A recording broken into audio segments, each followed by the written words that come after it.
আহিম আহিম বুলি ভাবি থাকোতে বহুত দেৰিয়েই হ'ল। ভিৰ আছিল বহুত। তাতে আমি হৈছো লাঠি লোৱা বুঢ়া। হিয়াৰ আমঠু জুবিন গাৰ্গৰ বাসগৃহত উপস্থিত হৈ মনৰ আক্ষেপ বিশিষ্ট বুদ্ধিজীৱী হীৰেন গোহাঁইৰ। জুবিনবিহীন ৩৪টা দিন অতিক্ৰম। জুবিন গাৰ্গ অবিহনে দিনবোৰ কেনেকৈ পাৰ কৰিছে গৰিমাই? পুত্ৰক হেৰুৱাই কেনেদৰে আছে এগৰাকী পিতৃ? খবৰ ললে বিশিষ্ট বুদ্ধিজীৱীগৰাকীয়ে। আমি জুবিনৰ পত্নী গৰিমা গাৰ্গ আৰু তেওঁৰ ভনীয়েক পাইমিক আমি লগ ধৰিলোঁ আৰু তেওঁলোকৰ লগত আমাৰ সমবেদনা জনালোঁ। আমি আচলতে বহুত আগতে আহিব লাগিছিল। আমাৰতো লাঠি লোৱা বুঢ়া তিনিজন আৰু তাতে গৰম আজি প্ৰচণ্ড ভিৰ। সেইকাৰণে আজি আহিম কালি আহিম ঘৰত থাকোঁতে গ'ল। এতিয়া আমাৰ ভাবিলোঁ যে বহুত দেৰি হৈ গৈছে, আমি আহিব লাগিব। আমাৰ সমবেদনা জনালোঁ আৰু কিবা কিবি কথা পাতিলোঁ।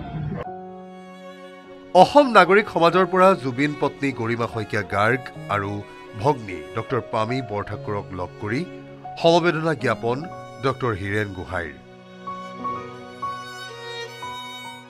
জুবিন পত্নী হিচাপে গৰিমাৰ দৃঢ়তা, ধৈৰ্য আৰু বিনয়ী ব্যক্তিত্বৰ শলাগ ললে বিশিষ্ট বুদ্ধিজীৱীগৰাকীয়ে। আৰু গৰিমা গাৰ্গৰ আচৰণ আমাক মুগ্ধ কৰিলে। ইমান দৃঢ় আৰু অথচ ইমান বিনয়ী ধৰণে আমাৰ লগত আচৰণ কৰিলে যে তেওঁৰ যে ধৈৰ্য অসীম, তেওঁৰ ব্যক্তিত্বই আমাক মুগ্ধ কৰিলে।